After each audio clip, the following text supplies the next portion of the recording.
সিরিয়ার ঘটনার সাথে সবথেকে ভালোভাবে তুলনা করা যায় বাংলাদেশে শেখ হাসিনার পতনকে।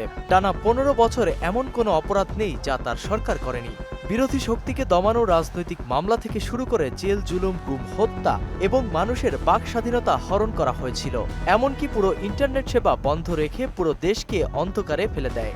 অবশেষে ছাত্র জনতার আন্দোলনকে রুখে দেওয়ার জন্য সান্ধ্য আইন জারি করে গণহত্যা চালায়। বাশার আল আসাদের শাসনকাল হাসিনার মতোই গড়ে ওঠে। দুই দেশের দুই সরকারই বিরোধী মত পোষণকারীদের গোপন বন্দিশালায় নিয়ে চরম নির্যাতন চালায়।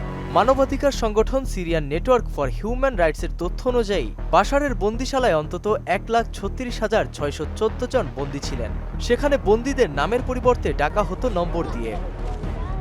বাশারের পিতা হাফেজ আল আসাদের পদাঙ্ক অনুসরণ করে বাশার আল আসাদ। বাশার উত্তরাধিকারী সূত্রেই পিতার কাছ থেকে স্বৈরাচারী চিন্তাভাবনা লাভ করে।